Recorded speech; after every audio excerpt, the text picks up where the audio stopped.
Hello, good day, everyone. This is Jason Straight with a Pass Cloud Virtual Group. Our presentation today is Boost Your Business Reliability with Azure Anomaly Detector. And our presenter is Louis Beltran. Before I hand things over to him, I just want to go through a few announcements.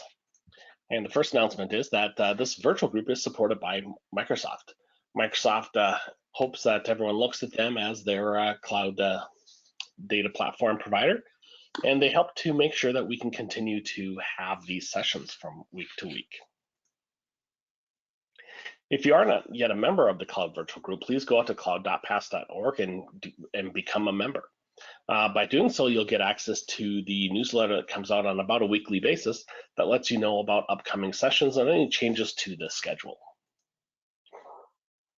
In regards to sessions, we have a number of sessions still on the calendar. We got 9 more that are currently scheduled, always having more added in, so it's always good to go out and check to see which sessions are out there.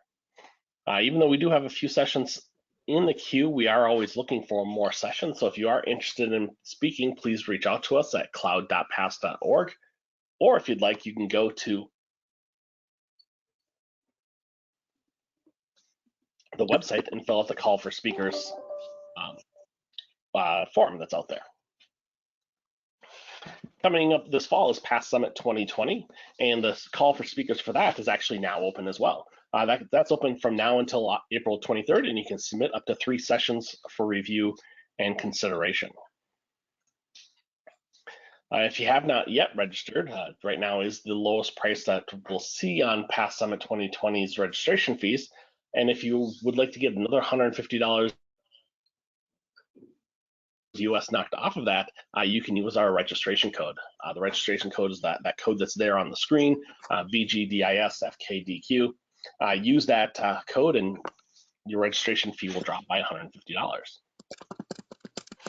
This virtual group is part of a number of virtual groups that Microsoft helps to support, not Microsoft, Pass helps to support. These virtual groups, some focus on language like Global Chinese and Global Spanish, others focus on different aspects of technology like PowerShell to help build out data platforms. So if you are looking to learn more about different aspects or more something that is in line to a language and culture that you're more attuned to learning through, there's lots of opportunities out there. Throughout the session, I expect some of you will have some questions. If you do, there is a question panel in the GoToWebinar meeting area.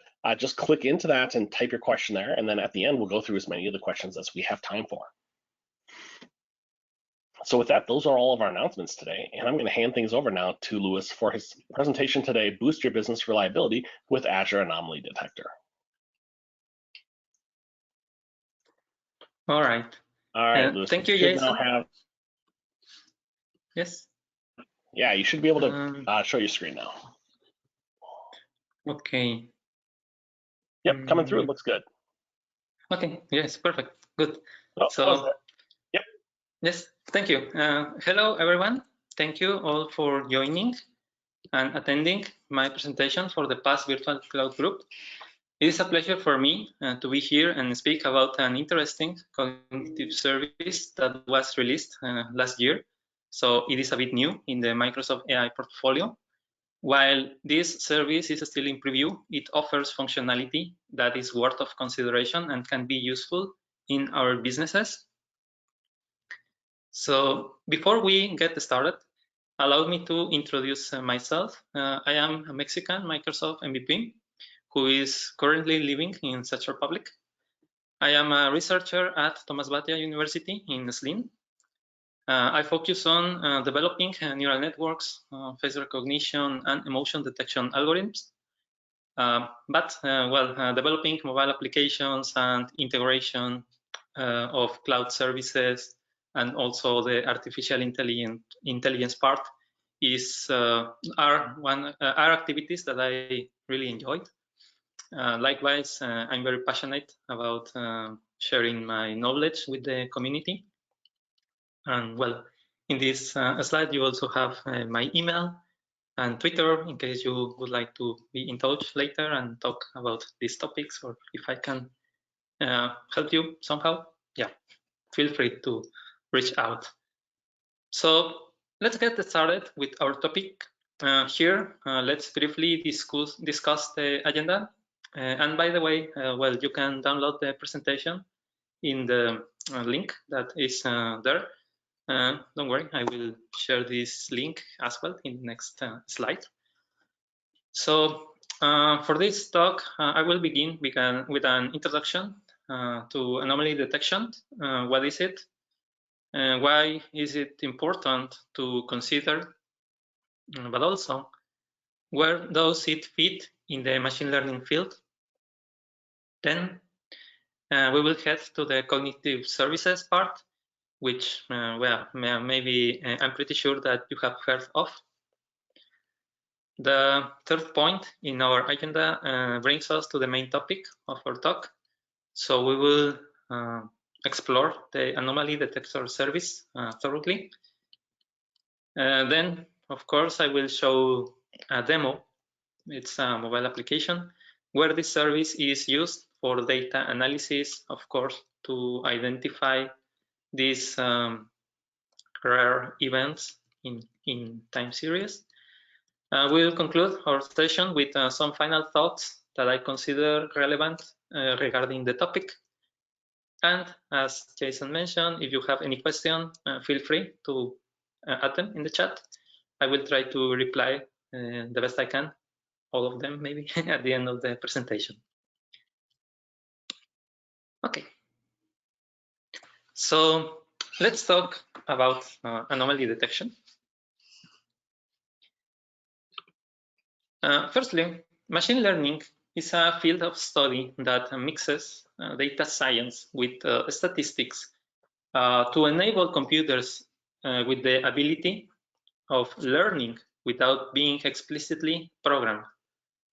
This enables or allows users to amplify the expertise and improve the outputs with minimal human intervention.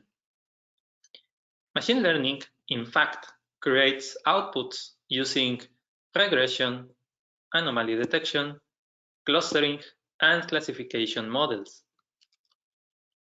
What business questions are you trying to solve? That is the key to determine the kind of algorithm or method that you are going to apply. Just in case, if you would like to predict a specific value such as sales figures, product demand, marketing returns, you are going to apply regression algorithms. If you would like to determine if a customer will return to your business later, or if it won't, or what products a customer are more likely to buy, you will face a classification problem. So you will use classification algorithms. And if you want to identify a structure, it means that you would like to group, for instance, customers in order to target a specific advertising, yes. You will use clustering methods. Mainly they are for on-label data. You don't know the groups, you don't know the characteristics, but clustering segmentation enables to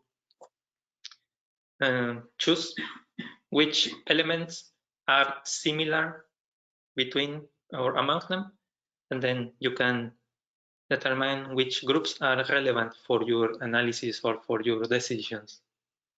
And of course, there is anomaly detection, but yeah, we will cover this through the presentation. So this is the definition. Anomaly detection is the process of finding outliers, unexpected or rare items, events from time series.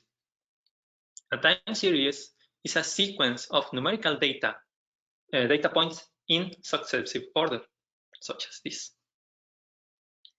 Anomaly detection identifies which data points in your data don't fit well with the rest of the information. So as you can see, maybe you have some trend, you have some time series, but then you have a peak, very high value or very low value. It depends. And yeah, you can quickly recognize that this element is not really normal, in fact, according to previous experience. But of course, there are some mathematics and there is some analysis behind. Anomaly detection, by the way, is also known as outlier detection, and is the identification of these very rare observations, which raise suspicions by differing significantly from the majority of the data. So yeah, those are the key points. Very rare information and also significant difference. So they are, let's say, important. Actually, the importance of the anomaly detection is that normally or usually these anomalous data are connected to problems such as bank frauds, medical issues, problems in structures, architecture, equipment that is not functioning in the way that it is expected to. It is important to determine which data points can be considered outliers, because identifying these events is relevant for data owners or for businesses themselves. It is important to reduce these false positives.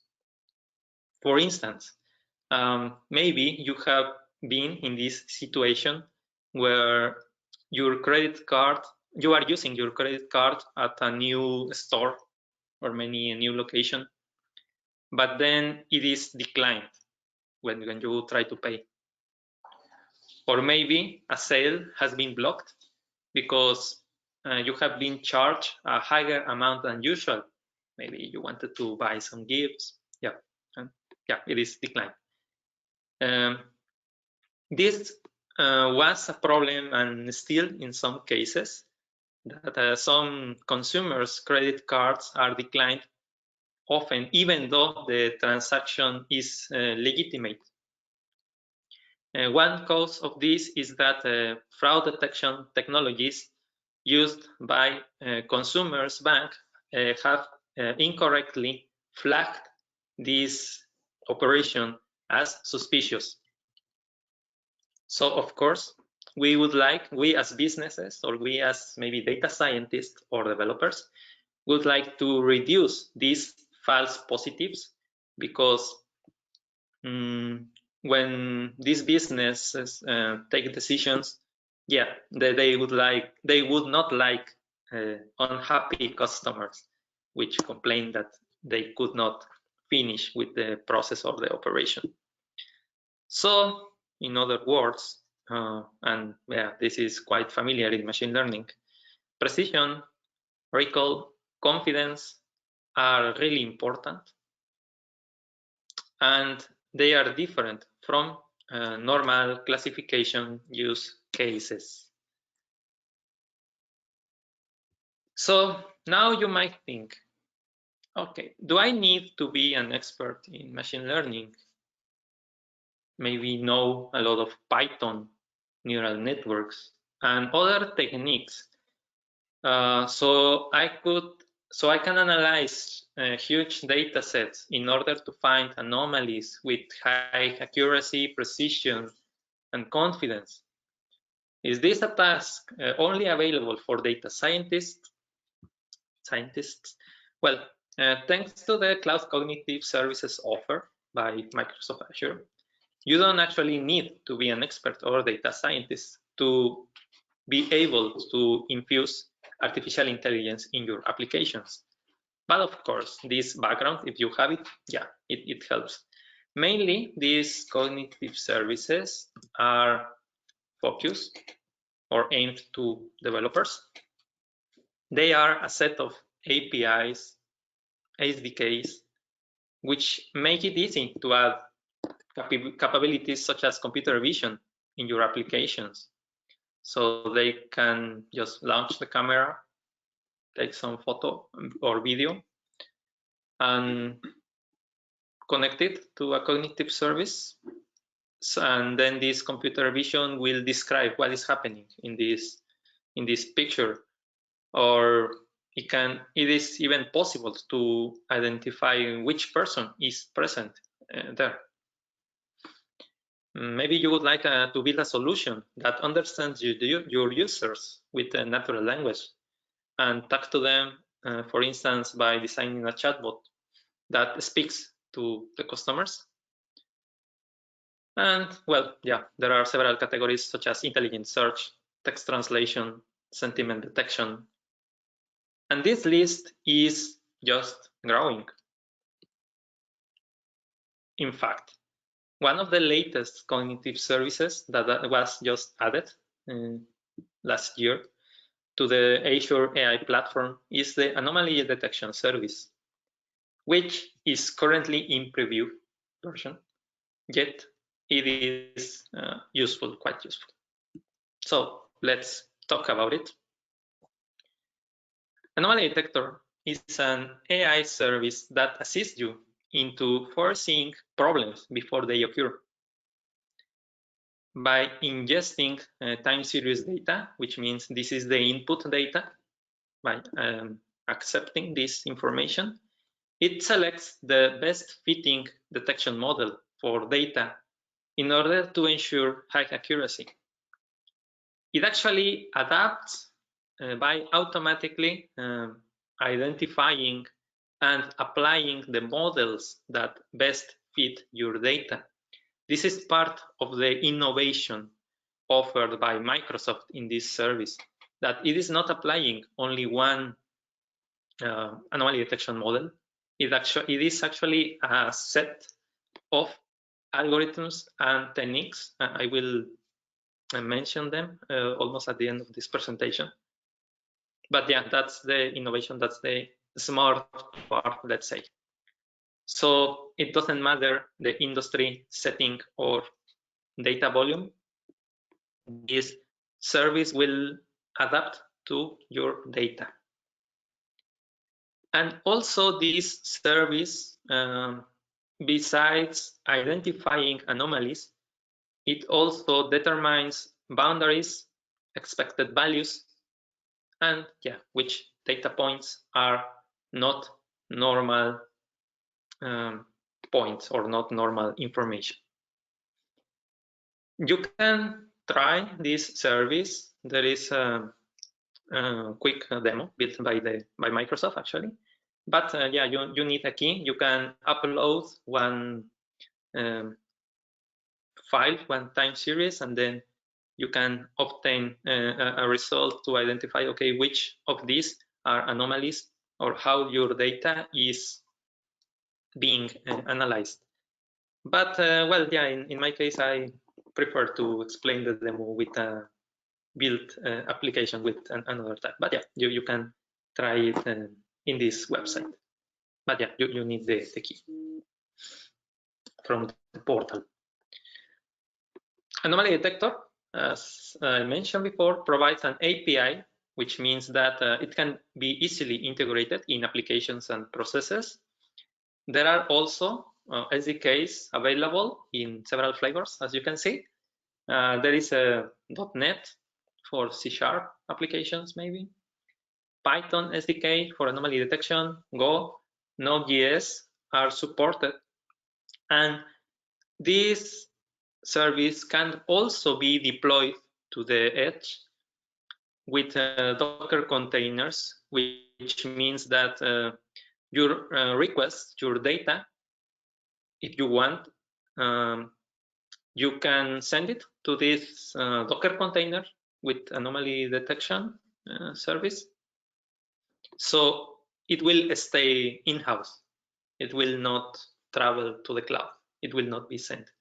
This is especially useful for data compliance, for scenarios where the network maybe is limited, or yeah, or maybe very sensitive, that you don't want these information to leave the internal network, maybe.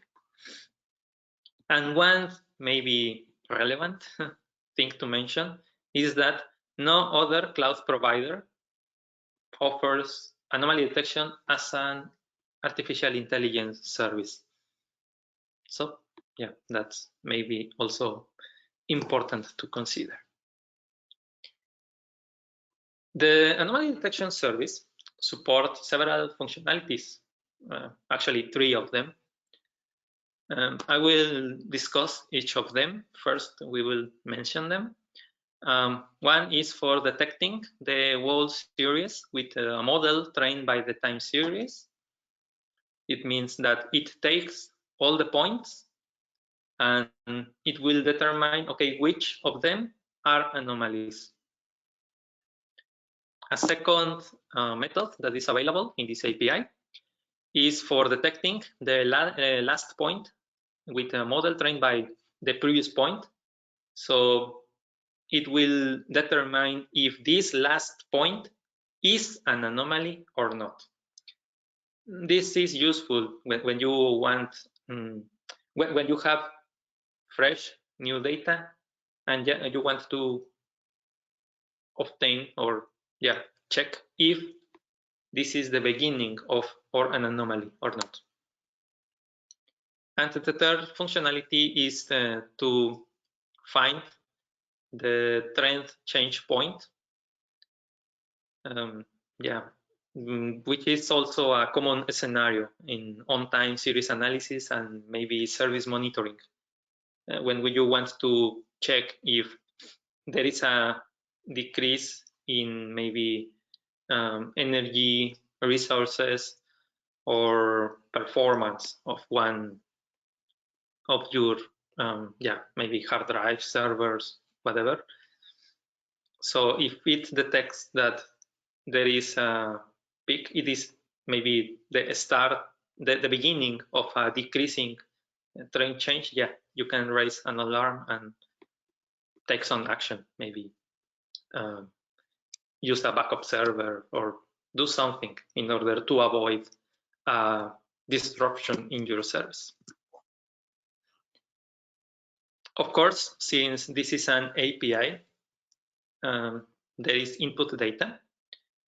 We already mentioned that the API accepts time series data. As you can see, the format is JSON, and you can recognize that values here include a time stamp that, of course, specifies when this observation happened. It can be a price, a rate, a variation, any numeric value in some specific point of time, date and time. Another important element that you should consider is the granularity, which basically is the frequency of every data point in the time series. For instance, the first element happened in March and the second one in April. And it agrees with the granularity because it says that data points are added every month. It supports some of them, like daily, monthly, yearly, and so on. So this is also important. Sensitivity is another value. It's a special case, but I will discuss it later because it actually needs some special treatment, let's say. And here now we have in details these 3 functionalities that I just mentioned. This is the first one about analyzing the entire time series and find all the anomalies that are present in the batch, in the package, let's say, of data. The model, or actually one model, is constructed and each data point is evaluated. All the entire series is considered. And then each point is evaluated with the same model. Points before and after a certain point are used to determine if it is an anomaly or not. And yeah, this entire detection can give the user an overall status of the time series. If there are too many anomalies, well, yeah, maybe we have a problem. So that is worth mentioning. As you can see, the endpoint, the request URL, includes the entire detect method or endpoint, let's say. And the output or the content response returns several collections because, as I said, all the entire series is analyzed and every point is evaluated. And you will see if this data point is or not an anomaly, everyone. So there is a collection of expected values, upper margins and lower margins. These three elements are important to determine value boundaries, which is a space where the value, the real value, can, let's say, exist or can live. If this value is found within these boundaries, it's okay. But if it is outside, it is an anomaly. But yeah, of course, instead of doing these calculations, you could simply check the is anomaly collection, because again, this gives you this array of elements in order. Okay, so if, let's say, the fifth element is true, okay, yeah, that's an anomaly. And well, yeah, you can also obtain this information if the anomaly is negative or positive. A positive anomaly means that the real value that you provided in your time series is larger than the expected one, because it tries to get a trend, let's say. A negative anomaly, on the other hand, means that the real value is smaller than the expected one. Yeah, we will, of course, go into details when we check the demo. The second, let's say, functionality of our service, which is detect anomaly status of latest point in time series. In this case, we are evaluating, well, sorry, we are considering all the points except the latest one. In the previous function, we generated, or the model was generated by considering the whole series. But for this second one, all points except the latest one are considered. So the model is generated with the analysis of all the points before the latest one, and then this point is evaluated against the model in order to determine if it is an anomaly or not. So yeah, only historical data is considered. In this case, the endpoint is last detect. And as you can see, the content response is actually quite similar to the previous one, except that in the previous one, we obtain a collection because it returns every data point. And in this case, since only the latest element is let's say, the point of interest here, yeah, you only obtain the result, the analysis of this element. Okay, yeah, but the same properties is anomaly, positive anomaly, and so on. Finally, for the find trend change point for the entire series in batch, in this case, again, the whole entire series is considered. And yeah, then every point is detected with the same model. So the idea is to check if a certain specific point is a trend change point. Like, okay, maybe you have an increase in your sales, but then there is a small value that, sorry, there is a value which then starts some decrease. Maybe the decrease is not significant, or maybe it is. And if it is, yeah, all your sales are now going down. So that could be the real trend change point. And in this case, yeah, the endpoint is change point detect, and the result that you get is the confidence score for each point, and also if it is or not this let's say point of interest is a change point. Yeah, switch is also important for some scenarios. And yeah, the last thing before going to the demo, I talked about API sensitivity, which has a direct impact on the boundaries created for anomaly detection. I mentioned that in two of the services, we have expected values, upper margins, and lower margins. So, okay, depending on the, let's say,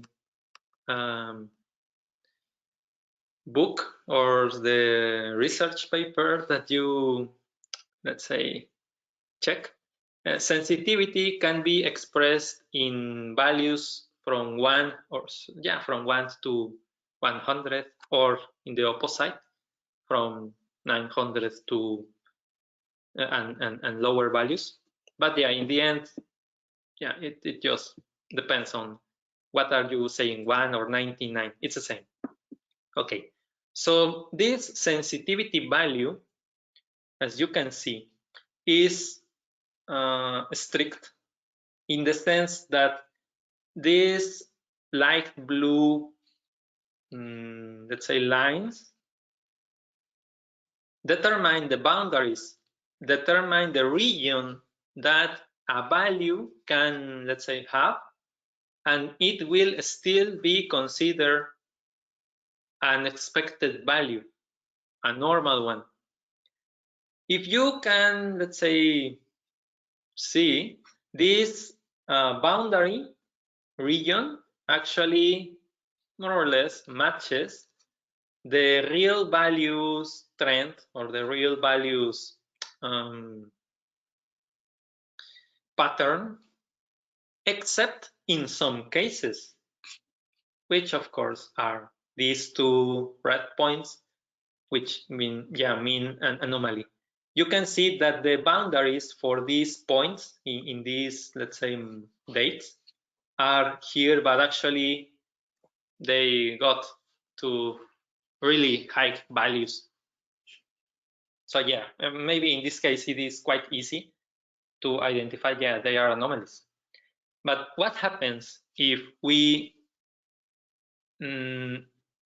adjust this sensitivity? Actually, we adjust the sensitivity to increase, or to also, let's say, have an impact on these boundaries. So if we move to 97, let's say, sensitivity, or value 3, if we go from 1 to n, you can see that now the boundary, now the range for your values is larger, but still it is not large enough for these 2 points to consider them as normal values. So yeah, with this sensitivity, you increase the range for expected values. This can be good or not. It depends on your data, of course. If you consider that some prices, cost, or values should not be anomalies, yeah, you can adjust this sensitivity value. And yeah, of course, if you increase it even more, or yeah, from 1 to 5, or decrease it from 99 to 95, depends on the point of view.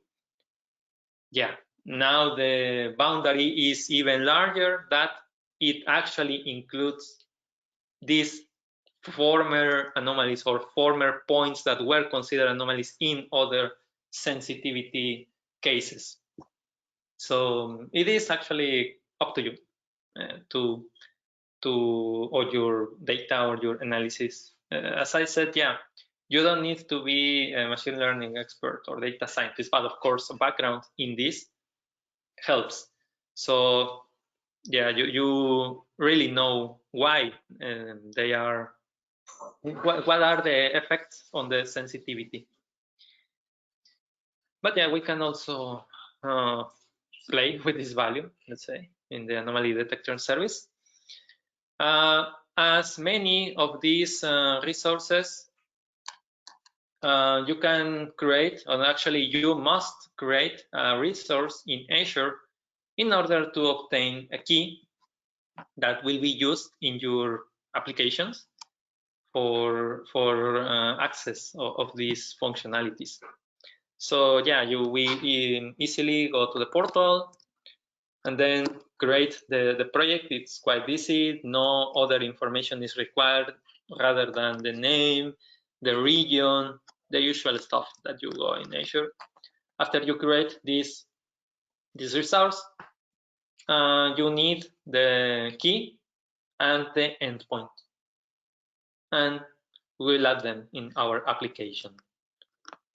All right, good. So now we can check the demo. In this case, it is a mobile application which analyzes some data. You can adjust the sensitivity level, and you can check. We are using the first functionality, the entire detect entire, to see if every point is an anomaly or not. Actually, let's say I had some free time today, so I improved this demo. I did not update the slides, but our demo includes two functionalities. It also includes the second one. So yeah, let's take a look. Yeah, okay, good. So in this case, just give me a second. Maybe I can increase this. This. Okay, it seems I can't.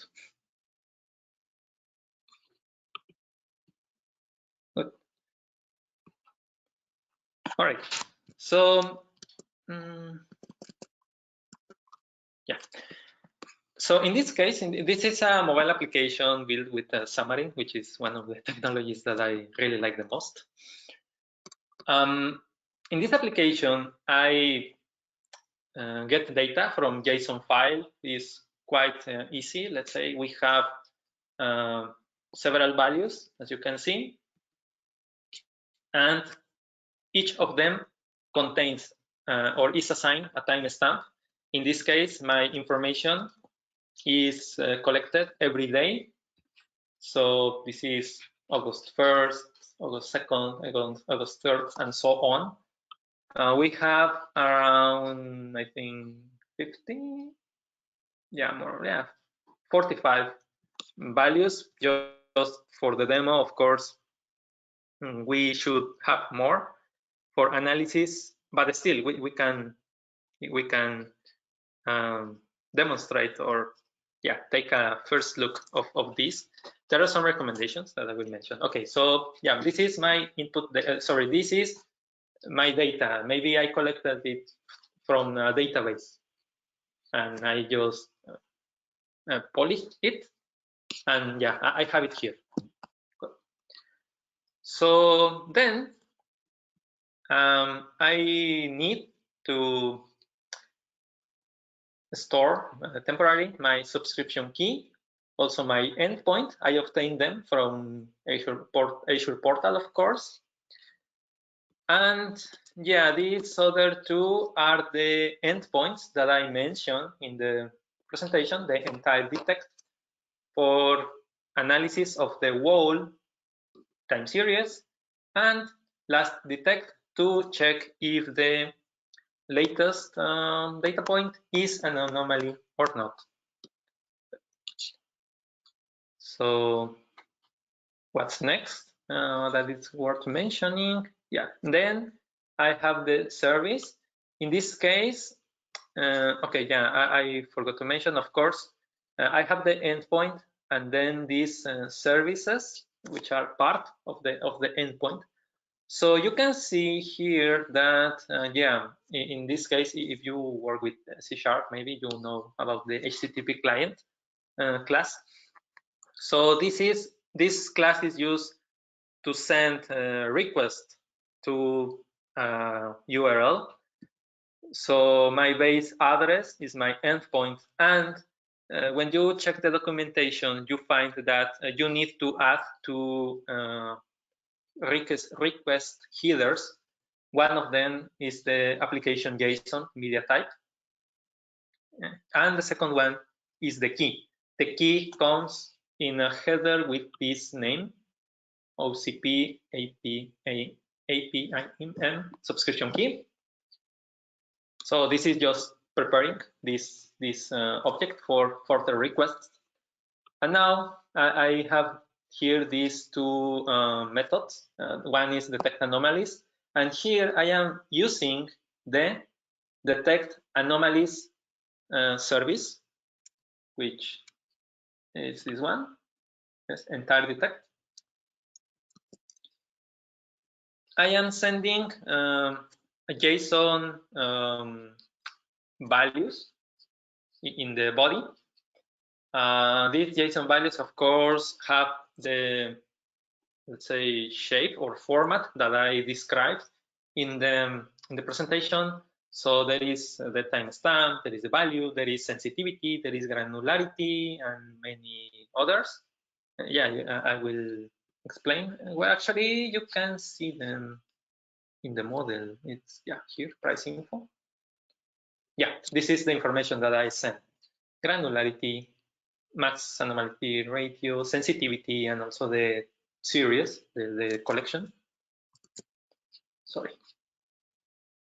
Also, in the documentation, it is stated that your request should add the security protocol type TLS 12 actually, 12. So if you don't add this in the language or that you use, yeah, you will get an error. So it is worth also mentioning that part. And yeah, if I get, let's say, if my request is successful, I will obtain another JSON with this format, which is price result, which yeah, you also learn in my presentation. It's an array of expected values, array of points if they are anomalies, if they are negatives or positives, lower margin, upper margin, yeah. And the same can be said about the second method, which is, sorry, detect status.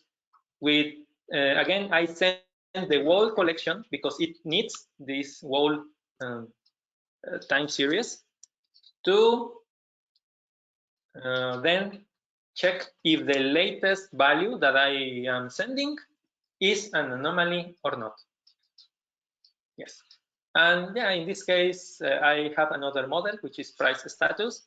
And this price status is similar to the previous one, except that there are no arrays here.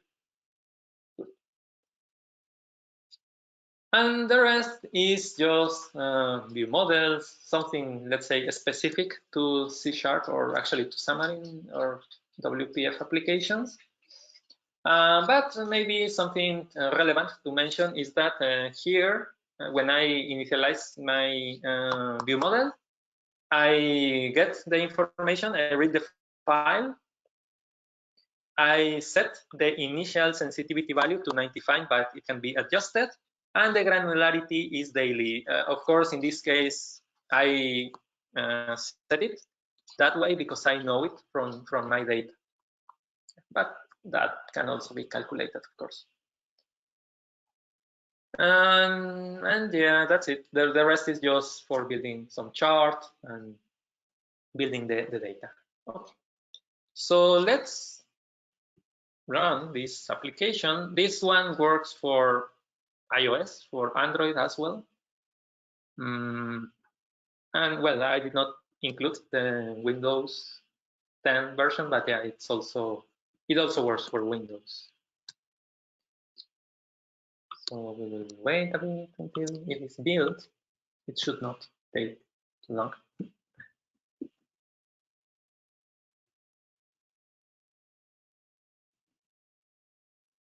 I will share again the repository. It is open source, so you can download the project. It includes everything except the keys, of course. So, but you can see that it is very easy to create them.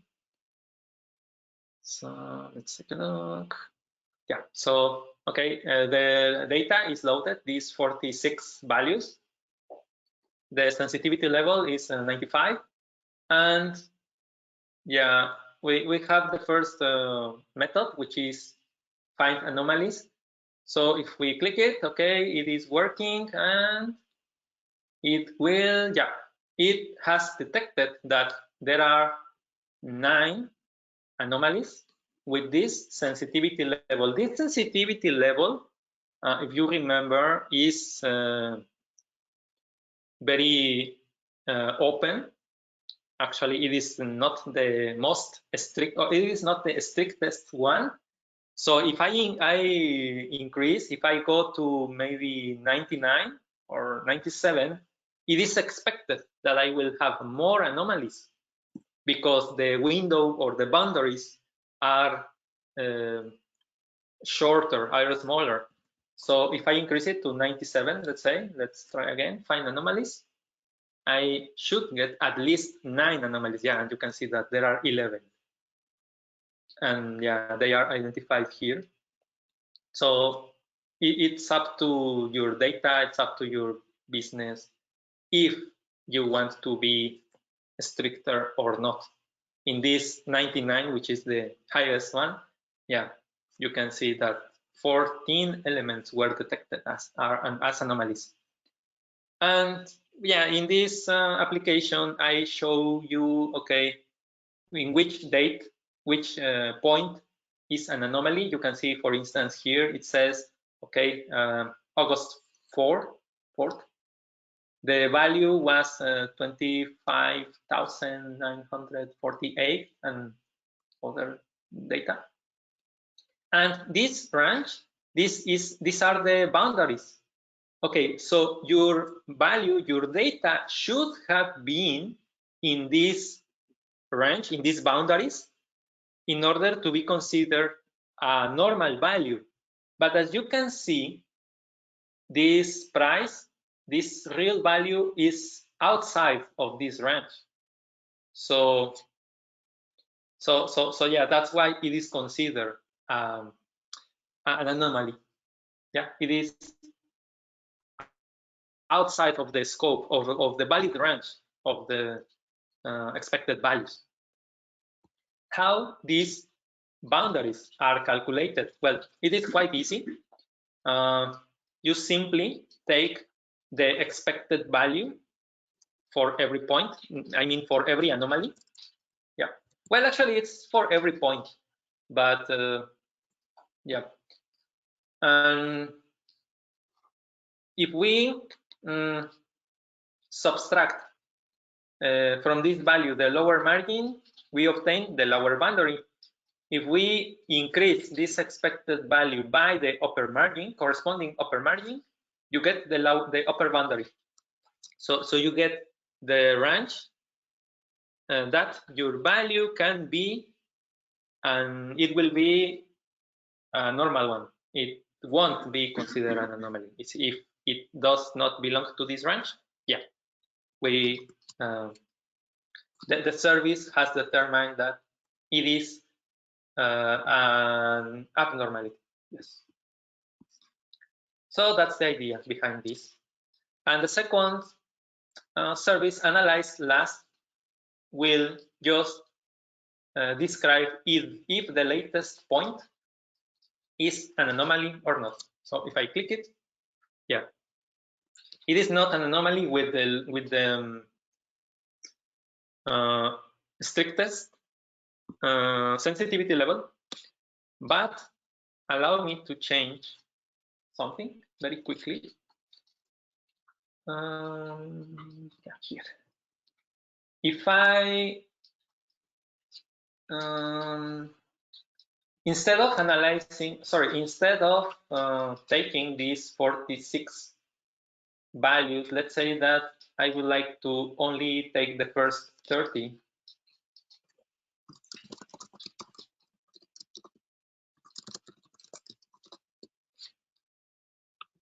And I will try again this last method, the analyze latest.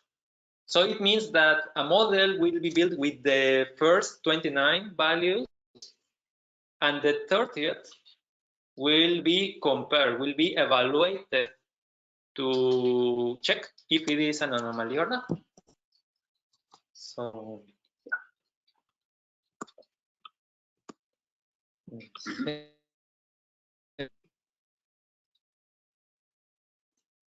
as you can see, only 30 values are loaded. So we analyze with 95, and actually this last point is an anomaly. Yeah. And again, to see that this real 25,000 and so on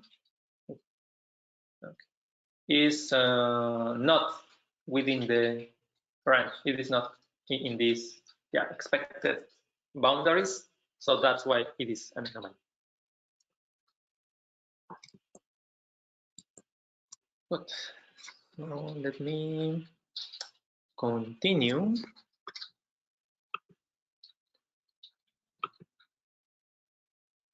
Yes. So you can download this project from my repository. You just simply find me on IceBeam 7, and yeah, it's the latest one. So just for conclusion of this presentation or final thoughts, well, maybe you are asking about pricing. As I said earlier in the presentation, this service is in preview version. So actually, the standard instance is quite cheap. You can perform 1,000 transactions, and the price is 15 cents, well, 15.7 cents of dollars per 1,000 transactions. But in the free instance, you are allowed up to 20,000 transactions for free. Yeah, no charge. Later, when this service goes to general availability, yeah, it will increase the price. But for the moment, in public preview, yeah, it's at the reduced rate. So I think it is a good time for checking this project, this cognitive service. There are some recommendations, and of course, data scientists and machine learning experts will tell you the same or even more. But these recommendations come directly from Microsoft team. I mean, actually from the documentation. You can find them there. Data points should be separated by the same interval. That's the idea. That the granularity is kept. Missing data points are expected because no data is perfect. But if you have, and if you have less than 10% of expected missing points, there will not be a negative impact in the anomaly detection process. If you have more than that, yeah, you should maybe do something to get this data, to avoid these missing data points. For an anomaly detector to work, at least 12 data points are needed. If there is no clear pattern, the maximum of points that can be analyzed is 8,640. And yeah, it helps if there are at least 4 occurrences of your patterns around your data. Yeah. So for getting better results. As I mentioned before, part of the innovation of Microsoft in this cognitive service is that it actually performs some techniques such as feature extraction and time series classification in order to determine which of the algorithms best fit your data. There are several algorithms such as Fourier transformation, dynamic threshold, the score detector, and others. Even a convolutional neural network, which is the latest one, that are included in this time series analysis and the anomaly detection part. Of course, this is, let's say, like a black box. You don't see it. You don't need to understand how them work. But if you are interested, yes, there are some interesting links provided by Microsoft themselves. But yeah, if you are a data scientist, maybe this is of interest. What is happening behind the scene? Yeah. And yeah, some scenarios for anomaly detection. Well, actually, there is a wide range of applications. We mentioned some of them: fraud detection, surveillance cameras, diagnosis, data cleanup, predictive maintenance, monitoring of devices, real time, tracking of app performances, and others. So yeah, just to conclude this presentation, I have some interesting links that you can check if you want to learn more about this service. In Build 2018, they included a lab in action of cognitive services, and one of these services that was showcased was an anomaly detector. The main website is, of course, in the Azure offer. There is also at least 4 videos of this service in the AI show, which are listed on channel 9. I really recommend you to take a look at them, so you can see even more interesting stuff about them. There is one webinar from Microsoft, how to build an enterprise-ready anomaly detection solution, where you can even learn even more. And if you are interested in deploying this service, so all the requests are sent not to the cloud, not to the Azure port API, let's say, or endpoints, but rather to containerized solution, a local server, yes, you can follow this guide for installing the anomaly detector containers and run them. And well, that's it from me. So yeah, now it's turn for your questions, and yeah, anything that you would like to tell me about it. All right, excellent. Thank you, Louis. Yes. Thank you all for attending today. At the moment, we don't have any questions, but I'll leave it open here for a moment for people to type in if they have any questions about what Louis presented here today. Yes, and Louis, sure. You've got the link there to download for folks to download the presentation. So if you are interested in downloading it, that link is there down at the bottom. Yes. And it doesn't look like we have any questions here today. So Louis, again, thank you for presenting. Thank you everyone for attending. Look forward to having everyone back for the next session. And Lewis, looking forward to you coming and presenting again and sometime in the future. Definitely. Thank you, Jason, for the invitation. And yeah, I would be glad to participate again. Thank you also, everyone, for attending. All right, everyone, have a great day. Bye. Okay, goodbye.